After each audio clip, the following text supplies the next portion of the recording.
I'm Sally. I'm Randy. Mrs. Randy, yeah. Yes. So, just to get started, it's good generationally to talk about our grandparents. And, I think it's good to start with just their names. Yes. And Grandpa Joe and Grandma Lolly, Grandpa Art, and Grandma Ida. And Yes. mm-hmm. And they lived in Oconto, and Grandpa Joe and Grandma Lolly lived in 409 4th Street in De Pere, which was always a treat. Mm-hmm. Did you have any special names for them when you were younger? Just Grandpa and Grandma Smits and Grandma Adams. Okay. And our great-grandfather was Louis Tyrion, and he was known as the scoundrel of West De Pere because he was coming home one night from work, and there was a lady sitting in her bedroom by the window, bare-breasted, and he just couldn't help himself, and he reached in and squeezed that breast, and that made him the scoundrel of West De Pere, and his wife kicked him out of the house, where he went to live in the barn, where he had his still, and she'd go out there periodically and destroy his still, and he just put it back together. And he was one of my favorite people to go visit. And I was told, Randy, don't go visit him. He's a scoundrel. Don't go anywhere near him. But I loved to go visit him. He was one of the pure delight to go visit. Do you remember what his wife's name was? No, I do not. Okay. No, I do not. I know that she was not a happy person. She was a very unhappy person. And she did not like her husband very much at all. And she was forever going out into that barn where she had kicked him out of the house and he lived in the barn. She was forever going out and destroying his still, and he just put it back together.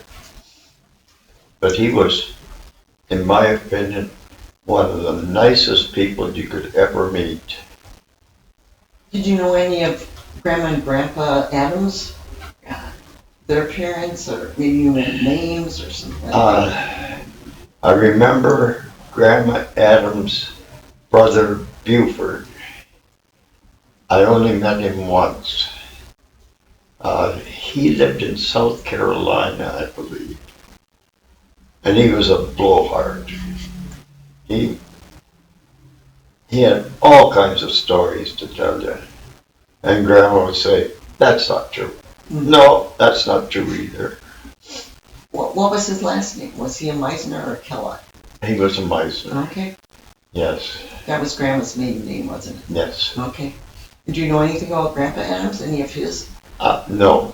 I know that there were many other Arthurs before him, that there were a long line of Arthurs. Yes. Yeah. But I know that different middle names. Yes, I know that he was running across the field with one of those two-handle saws. Grandpa Adams, okay. Yes. He was carrying it under his arm, and the handle caught on the fence and nearly cut his arm off. And he carried that saw home, and his mother sewed his arm back on. I remember him showing me the scar all the way around under his arm. He said, yeah, Randy, I almost cut my arm off that day.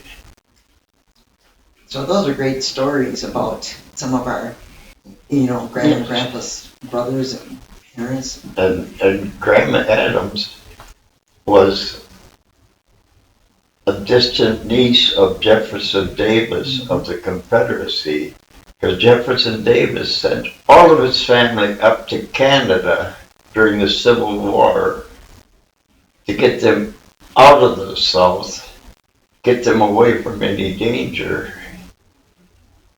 And that's how she became involved in all of that. Mm-hmm.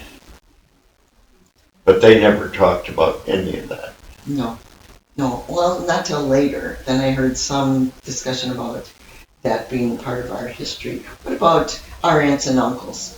Did you have any special relationships with any of Dad's siblings or Mom's siblings?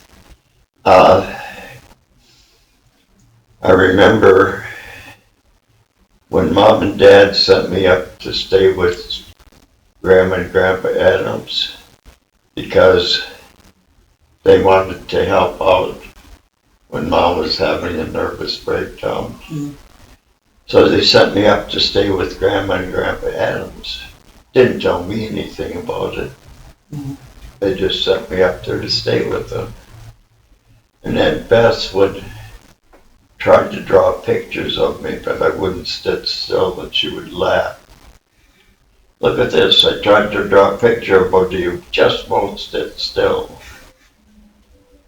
I'm glad that you have memories of Aunt Beth. Do you have any other memories of her or other siblings that Mom had, Vivian? Oh, I remember Aunt Vivian. Yes, I remember her. And I'm trying to remember Bob Kralovic. He was my godfather. And he would send me clothes for my birthday that were all so big. Because Bobby was a bigger boy. And he'd send me clothes and when is this ever going to fit me? What about Dad's siblings? Did you have any special relationships with any of that, Jerome or Kenny or,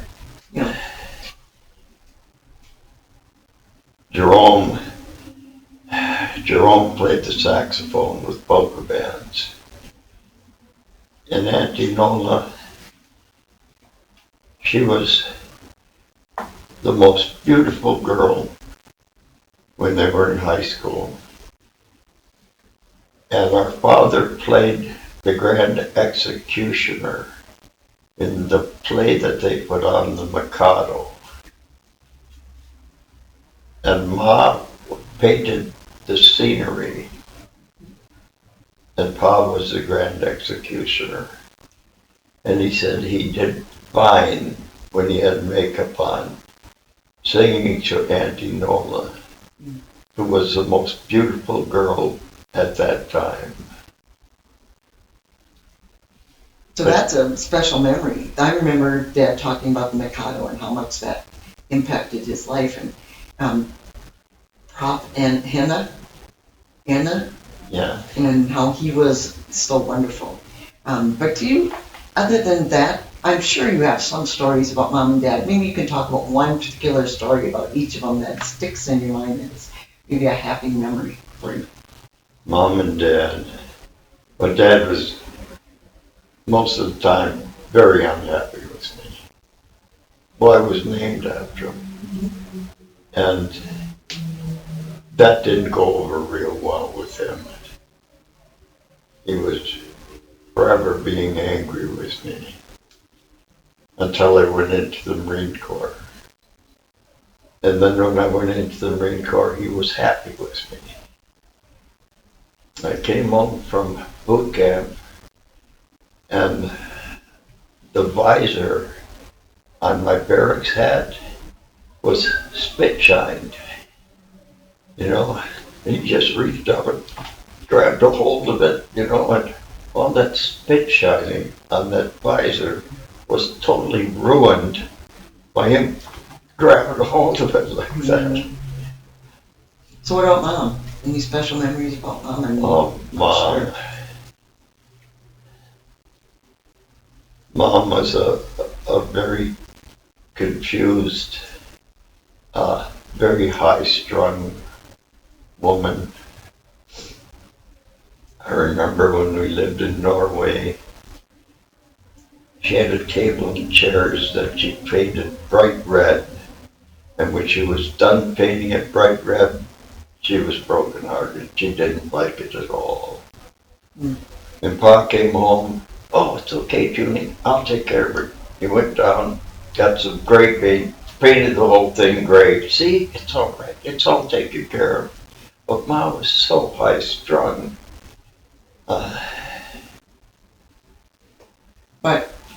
think about some happy memories you have of Mom. She was maybe high strung, but she was one of the kindest people. She was a sweetheart. All my friends, oh, your mom is so nice. She is so good. She is so nice. But my friends would bring over little pieces of fur. Look what I got. It's a mouse. Just to freak her out. Mm-hmm. Yeah. And my friends, they were a strange lot. Paul the Rock, Mm-hmm. Stanley Fisher, Mm-hmm. I remember. yes, Nicky Baggert.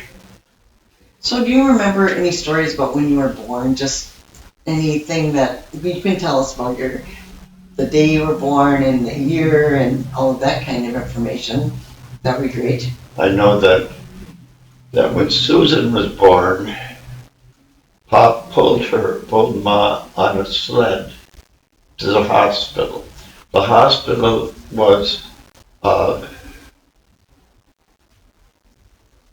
was Ford's mansion in Iron Mountain. That became the hospital. And Pop pulled Ma on a sled to the hospital, and that's where Susan was born. And I was born in that same hospital, and that was Henry Ford's mansion in Iron Mountain at the time. Mm-hmm. I think Michael was born there too. Probably Barbara also. Mm-hmm. And so what year were you born? 1944. Mm-hmm. When Pa wanted so much to go into the army, but he couldn't because he had a pierced eardrum and some other problems. Yeah, he had some ribs removed, and I think his lungs were kind of damaged from when he had pneumonia when he was a couple of years old. Yes, and then he had carbuncles on the back of his Yes, neck. he did. Mm-hmm. I remember stories about that. Yes, he had a lot of difficulties in his youth. So what was it like growing up in your birth order is the second of 12? Yes. Or 14, depending on how you count Yes, this, because 14. we had two siblings that passed away. Yes. But you were the second. How was that for you? Very interesting. Susan didn't like me. Mm. She didn't like me at all because she got all our parents' attention. The night came along. And she says, who's this? Mm. I don't like this person. I don't like this person at all. And she didn't like me for quite a while. And she made sure that I understood that. Well, But when you're little, that's children. mm-hmm. That is children. Yes. So I'm wondering about what it was like for you to grow up as one of the older kids, having all those younger siblings. What was it like for you? I would say when there was some trouble in the household, I'd say, I'll take the blame. I'll just take the blame. You're going to blame it on me anyway, so I'll just take the blame. And Pa would get so mad at me. But he was mad at me all the time. Hmm. And you remember when we would melt the lead? Mm-hmm. I was just going to ask you about the shop and how that impacted your life. So tell me more. We would melt the lead and make those ingots. Mm-hmm. Pigs. Yes. So they'd hang down and melt. And, I always enjoyed melting the lead.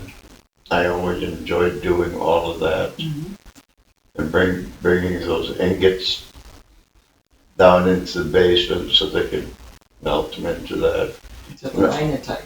Yes, and I'd bring my friends over there, and Bob would say, what's your name? Spell it for me. And he'd Mm-hmm. get that Sure. slug, and he'd, okay, here, and he'd toss it to my friends. They'd say, oh, thank you. Because of big hot lead. And all these people worrying about lead poisoning. I say, well, we dealt with lead all the time. Mm-hmm. And we never got lead poisoning. Yeah. And It's, I always thought that was pretty amazing that no one got lead poisoning, because working at the shop with with all that lead, and Dad never got sick, and nobody got ever sick. got sick from We that. were lucky. It all went very well. Who would you say among all the siblings you were closest to, or, even are closest to? I was close to Mike. Well, I was close to Joel, and I was close to Tim for a while. Uh, Tim was in intelligence, and so was Kenny Channel in intelligence. Do you remember Fred Chaudry? Yes. Freddie was in the Air Force, and he was in Vietnam. I was in Vietnam, but I was fortunate. I was a truck driver. And being a truck driver, we got away with a lot. I mean, when we first got to Vietnam, we were picking up things from the ships and taking them to the PX area. Well, one of the things we were picking up was whole pallets of cases of beer. Yeah. Hats full of ribbon. And I backed my truck up and I put that whole pallet of beer in my truck, and I said, nobody's checking off anything. Nobody's. So I took that whole pallet of beer back to our battery, backed it up to my tent, told my battery mates, put this under the tent. They checked all that beer in the tent. We were getting 2 cans of beer a day. Well, we had way more than 2 cans of beer. Well, now we're talking about, now that's really what happened to you after high school. You went into the service. And, I just want to touch a little bit on our siblings. Yes. And just your take on just a brief kind of story or something about each one of them that impacted you or that you remember, something like that. So, about Susan, you said that you had she had some difficulty when you were born, which I don't think that's so unusual. No, that's not unusual at all. Do you have any other memories of Susan that you'd like to share? I remember when she was pregnant with Peter, and I had an Isetta. You know what an Isetta is? No. It's a car that is belt driven. The door is the whole front of the car. And I went over by Susan. I said, come on for a ride for me in this car. This will shake the baby out. Closed the front door on it. We went for about a 2-mile ride, and she said, Randy, take me home. This car is rattling the hell out of me. So I brought her home, and about a day later, she gave birth to Pete. Well, that worked then. Yes. I don't know, Barb, do you have any stories? I know that you and Barb had been having coffee a lot, on for quite a bit of time. Yes. Several years. Yes. Well, how about when you were kids? Anything that kind of sticks in your memory? Barbie was right behind me everywhere I went. She was right with me. I want to come play with you guys. You have to eat this word before you can come play with us. She ate it. No problem. Okay, you can come play with us. That's a great memory. How about Michael? Michael and Mike George Yep. were following Paul the Rock and I everywhere we went. Take off all your clothes and run through that cornfield. Okay. They stripped off, run through the cornfield, come back all sliced up from the corn. Okay, what do we do now? Yeah. How about Tim? Tim was the most easygoing. But when our birthdays came around, mine on the 12th of July, him on the 9th of July, they always bought things for Tim. I said, this is for both of you. Oh, I don't play basketball. Well, you can learn. It's hard having your birthdays so close to each other. A lot of times we would, as siblings, we would get presents that were divided between two of us. That's not that unusual. Yes, yes, yeah. How about Beth? Beth. Sweet Beth.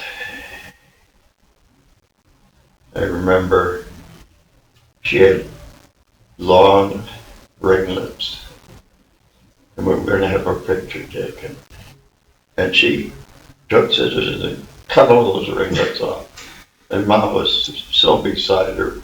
Beth, why did you do that? I wanted to. Well, Then they took the pictures, and Ma said, Beth, you shouldn't have cut all your hair off. But I wanted to, Mommy. yeah. How about Joel? Joel. Joel was always the happiest person. He was always happy. He was always having a good time.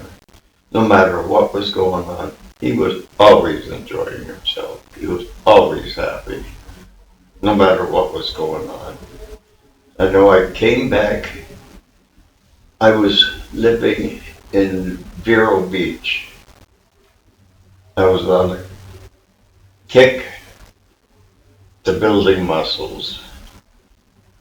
I was doing all the protein stuff, and I was doing all the exercise and lifting weights and all of that.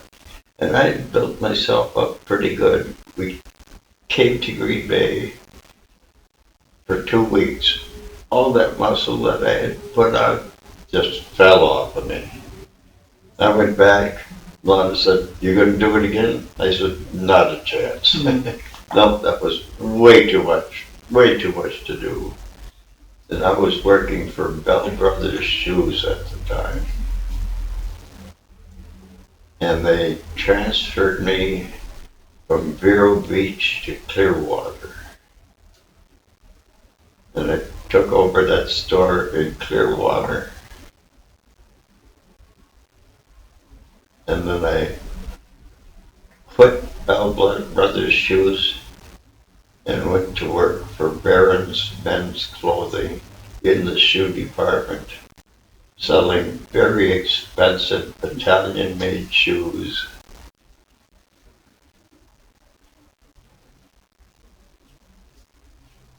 That's Yes. good. Taking, because Grandpa Adams was a he sold shoes as well, but he used to travel around and go right to people's houses.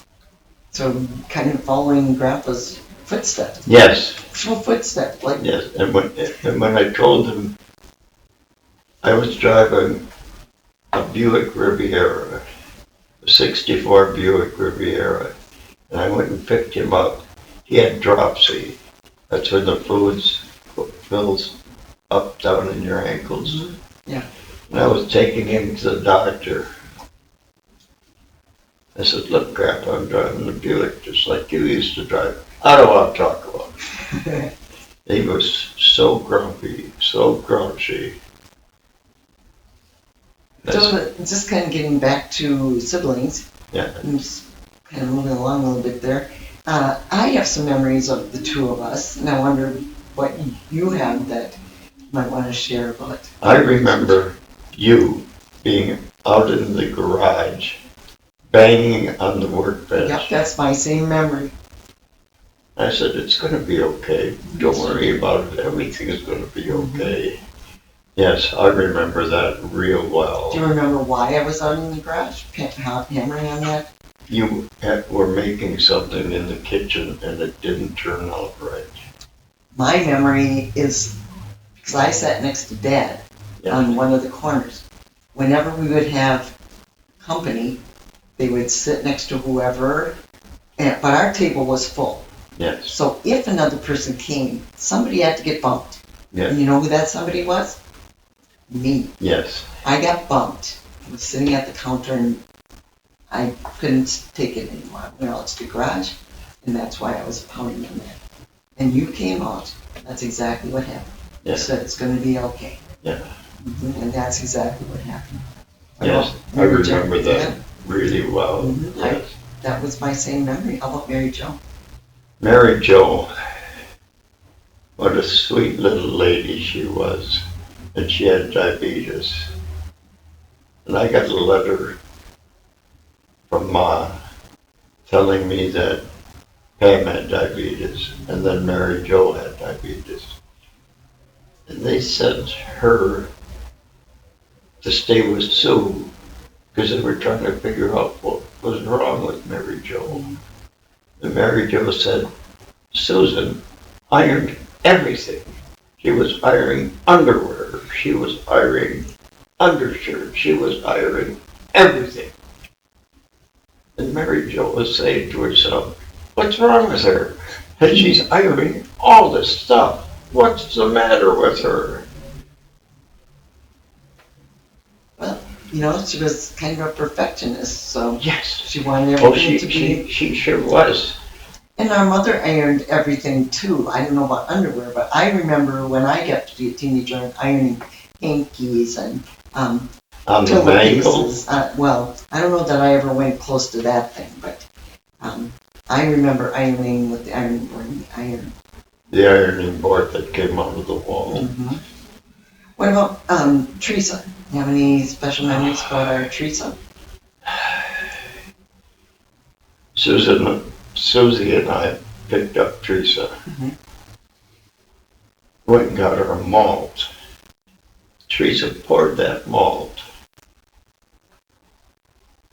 in the back seat, down into the speakers. I took care of that. Yeah. Teresa, what are you doing? Well, I don't like this malt. I'm pouring it into here. She was about five or six. Mm-hmm. She being my godchild, Teresa. And Susie went nuts on her. I said, don't do that, Susie. She's just a kid. Well, I don't care. Well, that's typical of you, Susie. Mm-hmm. Yeah. What about Pam? Pam was this delicate little baby that everyone was so concerned about. And she had diabetes, and Ma was always boiling the syringes and needles, and everyone was always worried about her. Yeah, with good reason. Yes.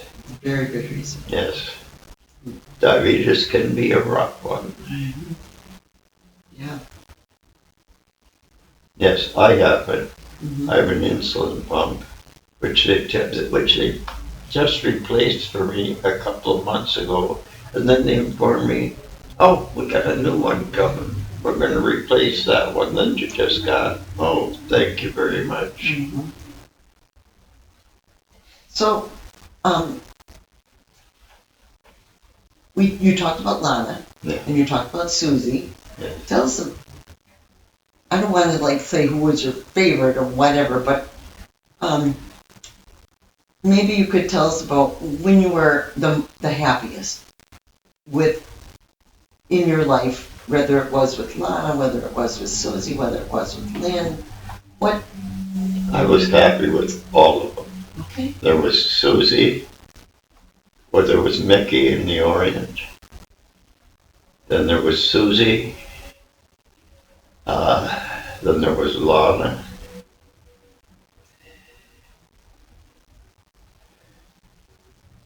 Then there was Trish. Trish the Dish. That's what my friends called her. Trish the Dish. She was so beautiful. Then she was so lesbian. Randy, you got to move out. I'm a lesbian. I said, no, you're not. She said, yes, I am. Yes, I am. And to this day, she is.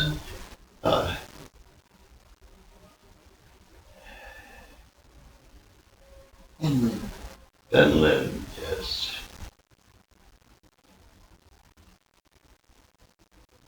And Lynn and I We got along so fantastically. How long were you married? Oh, before she 20, 25 years, 30 years, something like that. And you have children. I do.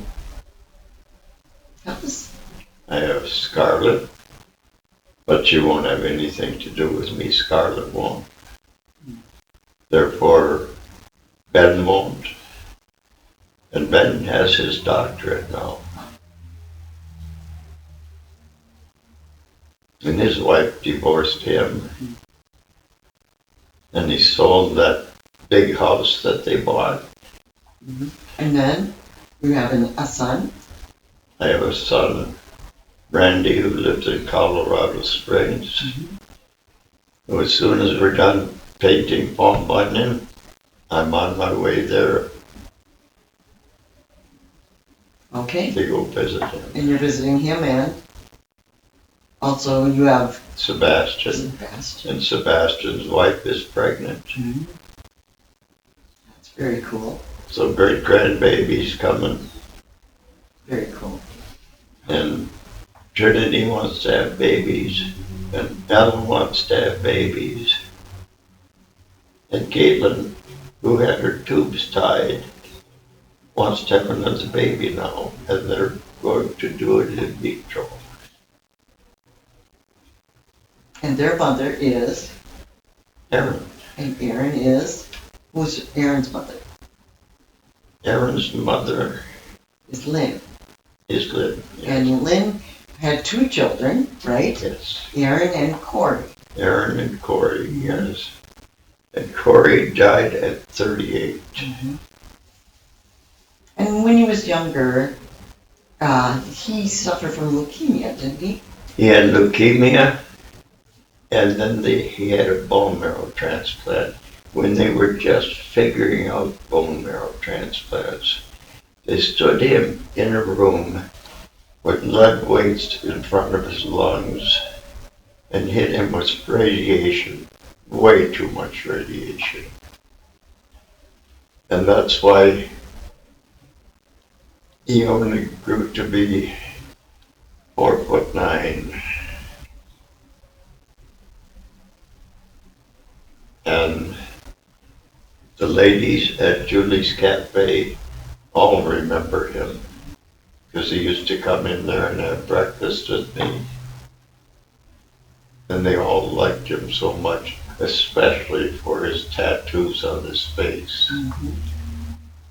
And why he got those tattoos on his face is because I would roll up my sleeves at the grocery store and would clear the aisles. People would just get out of our way. And that's why he got all those tattoos on his face. So you talked about your children, and I know you have grandchildren, and that they're like awesome to you. Oh, yes. Trinity, Ella, Abby. Abby is so beautiful. She is so beautiful. She is so fine-boned.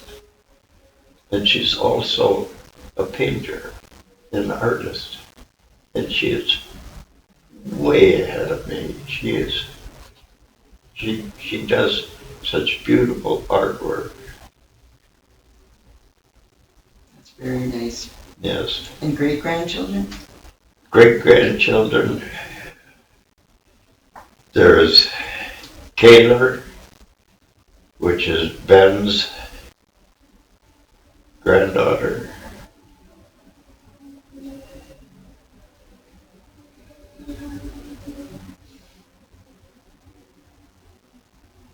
There's someone else in Colorado that I can't think of right now. Okay.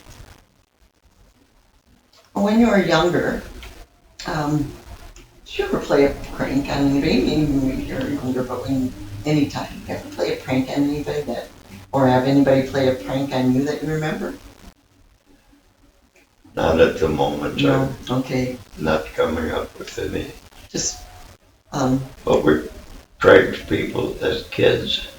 I remember a time when Paul the Rock, Stanley Fisher, Nicky Banger were making like they were beating me up on 8th Street.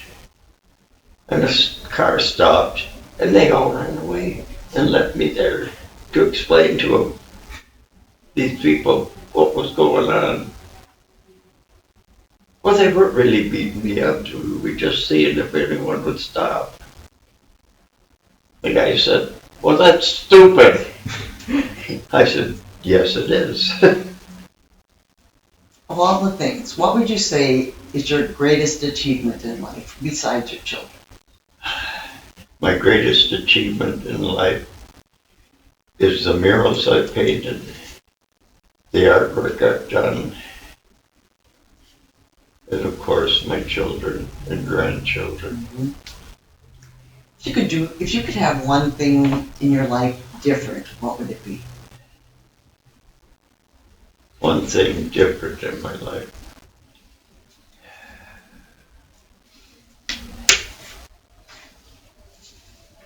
To keep my mouth shut when I should have, instead of opening it up and making a fool of myself, which I did so many times in the Marine Corps. I would open my mouth up and say something and get my face smacked in the Marine Corps. Well, has your life turned out differently than you thought it would? Yeah, probably. I really can't say, but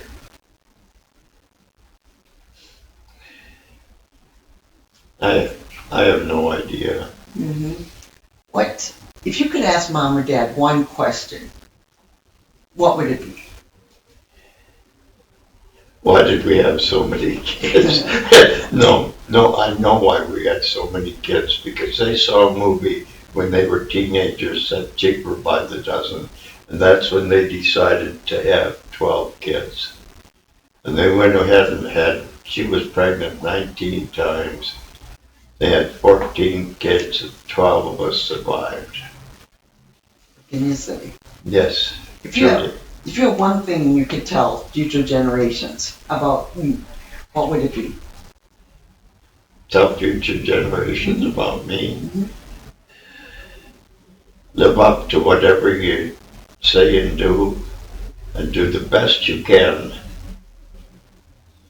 Go ahead. to be as good a person as you possibly can be. Do you think you learned that from Mom or Dad? Yes. Mm-hmm. From Mom and Dad. Yeah, I think they instilled that in us. Yes, very much, very much. So now looking ahead, as we get older, mortality seems to be looming, right? Yes. So you die. Yes. What's next? What's next? That's what I wonder. What happens after we die? The Pope knows now. So, has faith played an important part in your life? Fate? Faith. Faith. Yes. Yes, it has. My granddaughter Trinity is an assistant chaplain right now. She's determined to be a chaplain. And she will be. Mm-hmm. In a short period of time. And she's going to stay in the Army for at least 20 years, if not more. And she's married to a black Filipino guy by the name of Calvin. And they don't know whether they're going to stay together or get divorced. Mm-hmm. Well, I want to thank you for having this conversation Oh, with my us. pleasure. You're so awesome. I've been looking forward to it. I've been looking forward just to come over and visit with you. Thank you so much. Oh, my pleasure. My pleasure. we're gonna go up and do Paul Bunyan. That statue is 38 feet tall. We're getting bucket lifts through Mike Jagger's brother, who owns a bucket lift company. We're getting those delivered up there, probably the end of May. You get that statue painted, get it done with, get that $10,000 and get out of here. Go see Randy. Do you remember the first time you got paid to do art? First time I got paid to do art was from Lynn's father, where I painted a picture of their dog. And I got paid $50 for painting that picture of their dog. I'm trying to remember what the name was. It was Yorkie. Just the face. Mm-hmm. And it turned out really, really well. That's cool. Yes. Mm-hmm. Very cool. How did you get into painting murals? I got into painting murals because there was a stockbroker on right across from the Press Gazette that wanted a mural painted on their building. And I went down there and brought a picture that I drew of a bus stop with air balloons, hot air balloons in the sky, and Jim Nowicki leaning on the building and myself. And that was the first mural that I painted. But all the murals that you did, which one was your favorite? Which one was my favorite? I think my favorite was the tattoo parlor on Belt Street. What was the mural? What was the mural about? I mean, what did it? It was all kinds of tattoos all around the building. I painted that building all the way around. Mm. We started with a geisha girl on the left front corner of the building. And then I painted pictures of tattoos that he was doing, some of which are on my body. I have a full shirt of tattoos. And he'd tattoo on me, and then I'd go outside and paint on his building, and then he'd say, "Hey, Smitty, come on in here. I want to do a tattoo on you." Right inside. So I know you have lots of tattoos. Do you have a favorite? A favorite tattoo?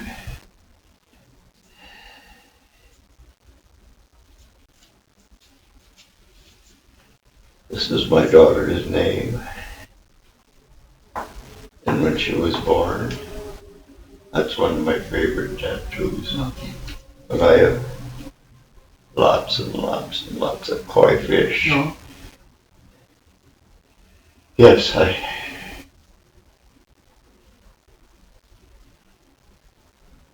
So, which one did you get first? First tattoo? Mm-hmm. First tattoo was this. Around my arm. When was that? When did you have that done? Oh, geez.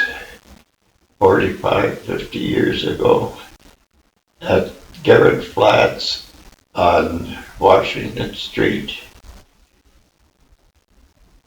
By Davy Dame Kohler's girlfriend. And we did it in her apartment. And they kept feeding me wine and pain pills. And I was so drunk from all that wine and those pain pills. And I left there and I went over to the Northland Hotel and sat on the steps there, and then went outside and puked my guts out. Then went back inside there and waited for Trish to come and pick me up. Yep. Yes. Mm-hmm. And that was the first, and that's a triptych. That's 3 colors, 3 patterns, 3 times around my arm. Okay. Did you get any tattoos when you were in the service? Yes. I got USMC tattooed right there. And then a black guy in Okinawa said, "Boy, I'm going to cut your tattoo off." And I said, "Jump."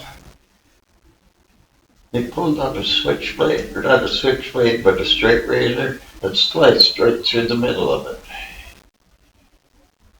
I didn't feel anything. So I went back to the barracks, and I'm laying there in my bunk, bleeding all over the place. They took me down to sick bay. The corpsman there cut off as much as he could, sewed it up, and that was that. The next day they took me over to battalion sick bay, and the doctor over there cut the rest of it off, undermined it, pulled it together, sewed it up, and then for about a month I walked around with my right arm in a sling. Then they had a general's inspection. Well, I couldn't stand the inspection. I had my arm in a sling. So I walked out the front door of the barracks, and here comes the general and all the staff coming up. I just walked. "Good morning, gentlemen." Walked right through them. Went on my way to Buckner PX. Okay.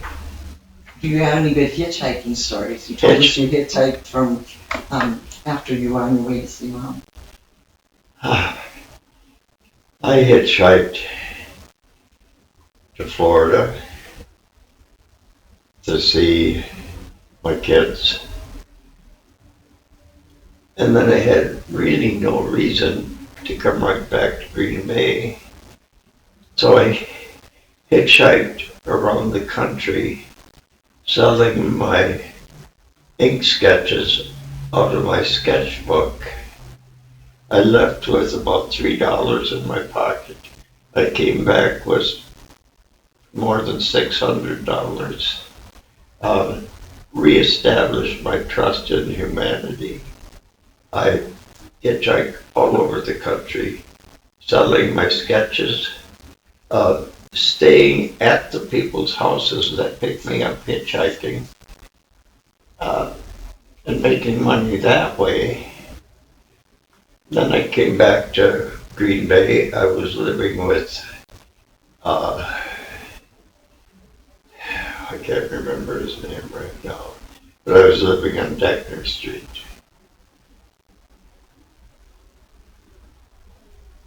And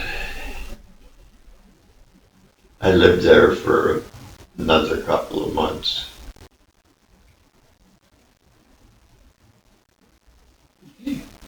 Yes. It must have been very exciting to hitchhike all over the country. It was interesting. It was good living. Were any of your experiences scary? Oh, sometimes very scary. Hitchhiking through Ohio, I got picked up by a young lady. She says, "You don't want to be hitchhiking in Ohio. They'll pick you up and they'll put you on a work farm and they'll keep you there forever if they want to." And she and I stopped and we went swimming. Then we made love. We went swimming in the lake and we were naked and we made love and we got back in the car and she drove me out of Ohio. She says, "This is the most dangerous state to hitchhike in because they'll put you on a work farm and they'll keep you there forever." So she drove me out of Ohio and put me on a highway that she knew I'd get rides, and it was good living. I have to admit it was good living. I got back to Green Bay and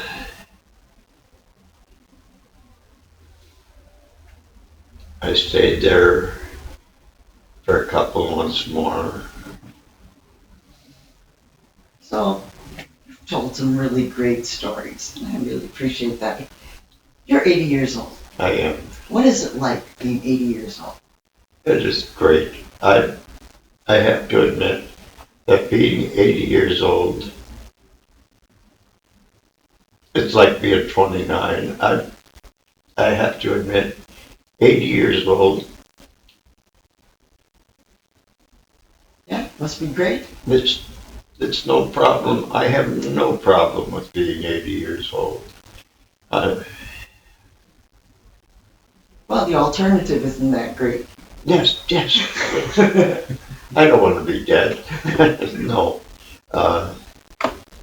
My granddaughter would say, "You're so young and so spry."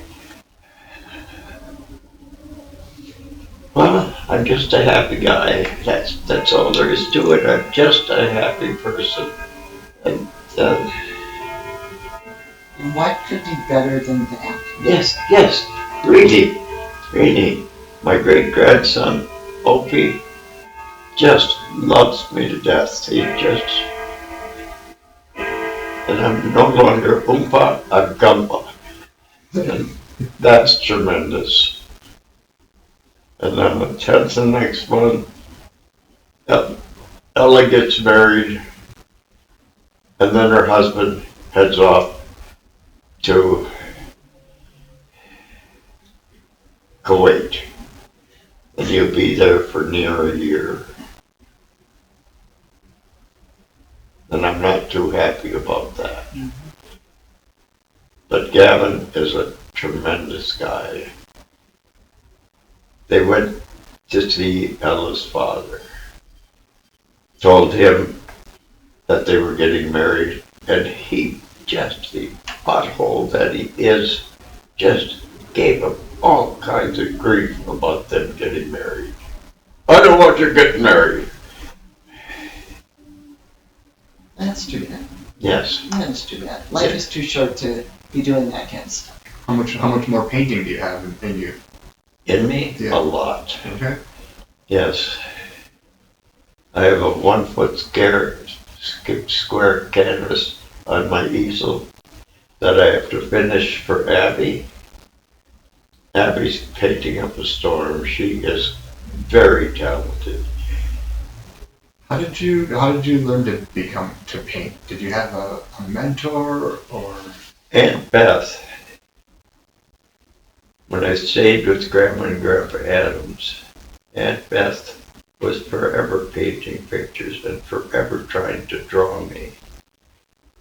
And I became fascinated with painting from her. She was always painting pictures. She was always drawing, always painting. And I became fascinated with that from her. And then from Ma. It was quite an artist in her own right. So did your mom teach you, or did you just kind of taught yourself? I kind of taught myself. I went out to the university, and I had a tremendous teacher, Clary Cole. He was from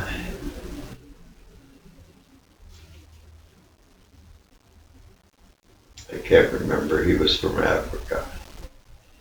And then he was told he had better get his butt back to Africa. So he went back to Africa and they killed him. They put him in prison and they killed him. But he was a tremendous artist. He was a very good friend of mine. But he had to go back to, I can't remember where in Africa, but he had to go back there because they told him that his family was being killed. So he went back to Africa. When you were taking those classes, did you think were you going to school full time, or you were just taking art classes? Oh, I was taking all the classes I wanted to, but I wasn't taking the classes that they were telling me that I had to take to get a degree. I wasn't wanting to get a degree. I was just taking the classes that I enjoyed, that I wanted to take. Was that before or after the Marine Corps? That was after the Marine Corps. And I was really enjoying going to the university. Why'd you stop? Hmm? Why did you stop? Because the military ran out. The GI Bill. The GI Bill ran out on me. And when that happened, that ended my going to the university. But by then I was with Trish, and I was writing her term papers. Here, Randy, you write this term paper for me. You're much better at it than I am. Did you always have a TV when you were growing up, or do you remember when Grandma and Grandpa got their first one? Pa came in with that little black and white TV and put it on the Victrola, the crank Victrola. And he said, well, kids, we're not going to be going to the movies so much anymore. And I said, but Pa, we don't go to the movies much anymore. Smack! Okay. So I shut up. Did you have a favorite show when you were a kid? Captain Kangaroo, Mr. Green Jeans. You want to watch that? Yeah, Dad, I want to watch that. Why? Because I like it. What's to like about that show? Like when he had all the kids up that he would interview and talk to in the middle or at the end of the show. Yes. Like Yes. Do you remember how old you were when you got the TV? 9. Okay. Yes. Yes. Do you remember looking at the kids your age that had smaller families and wondering what it would had it been like to have 2 siblings instead of... There were 98 kids in a 2-block area around us. 98 kids. Yes. No, we didn't understand small families at all. I was living with Grandma and Grandpa Adams, and Grandma Adams said, you see those ladies down there across the tracks, the ones all dressed in black? Them's witches. You don't want to go anywhere near those witches. I understand that. So then, Pa puts us at St. Joseph's grade school, and there's those witches. And I was terrified. And they weren't witches, they were Nuns. They were nuns. But they were same witches that were across the tracks by Grandma Adams. And Grandma Adams, she was such a sweetheart. If she didn't believe you, she'd say, my eyebrow. Okay. Do you remember some of Mom's favorite nicknames for us? Not ourselves, but what she used to call us? Like, for instance, pot lickers, Yes, pot liquor. skunks of misery. Yeah. Oh, yes. Yes. You all get out in the backyard and lay down by the fence on the canvas. Okay. And just lay down there, terrified. Yes. You wait till your father gets home. Yes. Stank of something behind the chair. He's gonna whip every one of you. Oh my God, he's gonna. And he did. And he did, yes. And he'd say, I really don't like doing this. But he'd take out all his frustrations on us. He was a good man. Yes, he He was. worked very hard to keep us safe and supported and cared for. Yes. And Grandpa Adams would always fix us up with shoes. Okay, I'm going to get you combat boots. And those boots would buckle up around the ankles. And we were all so proud of those combat boots. I got combat boots, you don't. Yeah, he'd take us right into that shoe factory. Take us right to the floor where they had combat boots. Oh, we were so proud of those combat boots. Yes.